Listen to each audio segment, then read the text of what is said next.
at that. Command of the audience, is that right? At 1 minute past 10. So I think Holly wants us to get started.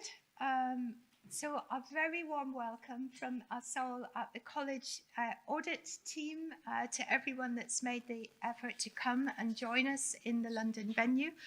I've also got to extend our warm welcome to our audiences at home.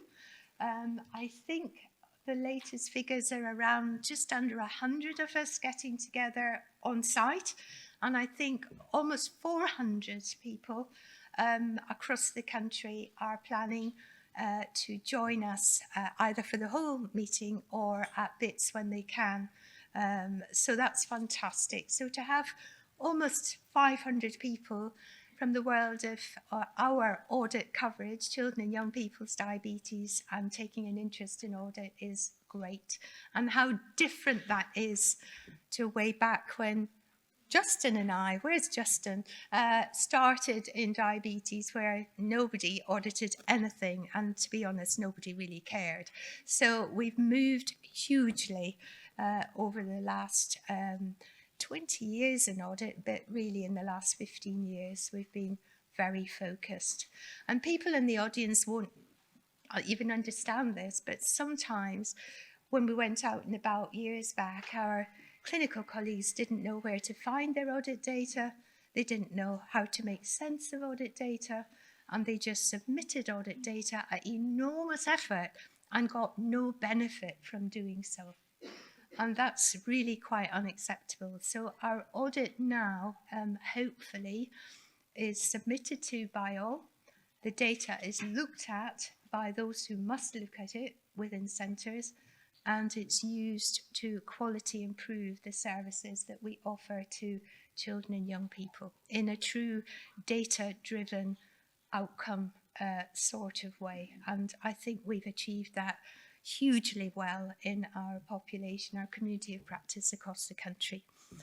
And data will always be important. Data is going to become even more important as we go forward, and we'll be moving into a time where data is analysed and units will be again brought back to the table with their integrated care boards when the new GIRFT programme starts to come and take an interest in the detail around the provision of high quality services.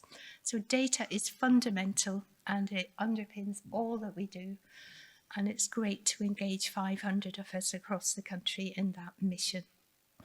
So I've got a little bit of housekeeping, because that's, I know my place in life these days, I'm on the housekeeping side. So fire, there's no practices due in the hotel today, so fire exit is at the back double doors, and then follow the instruction if there is a fire alarm this morning and this afternoon.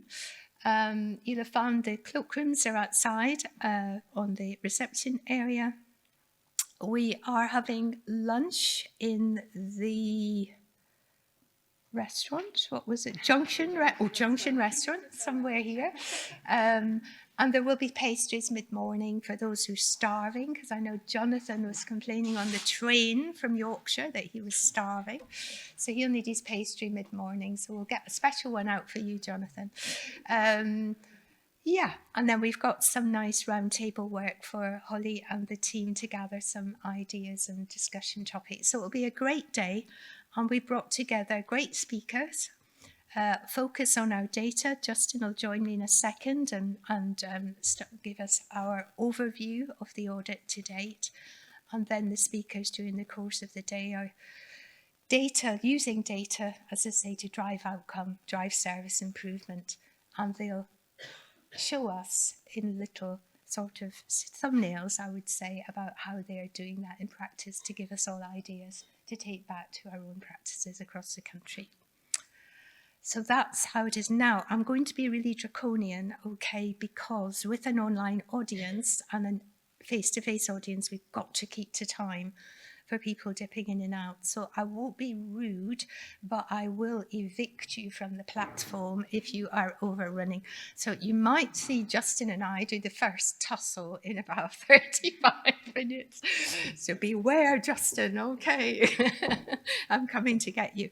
But we will run to time, so try and if it's Q&A after a session and I can't take your question, it will be for good reason and not that I'm actually being rude. We are being filmed, and if not specifically us as an audience, it's the speakers so that people can look back at the presentations if they've been unable to join in real time. But if anybody would prefer not to be on camera, on film, then the gentleman on over here is in charge, and you can approach them and say, if you capture me, I don't give permission effectively to be on camera. So that can be sorted out. I'm sure none of it's really a mind, but maybe somebody does. Is that all clear? Does anybody want to ask anything right now? A point of clarity before Justin joins us to give his presentation? No points of clarity. Okay, Justin, can I welcome you as our first up? So Justin and I think am I going to be rude now? I think we're the grandparents of diabetes. I think that's what we describe ourselves now, don't we? And Justin has been working. This is not a soapbox for getting a successor, all right. He's been looking after the audit with the audit team for many, many years and does a fantastic job. He doesn't think he does. He doesn't like to be told he does, but he does do a fantastic job. And every year we ask Justin to come and give his clinical lead overview of our results, our performance, the recommendations for improvement. So I'm going to hand over to Justin, and we look forward to hearing what you have to say. So thank you very much, Justin.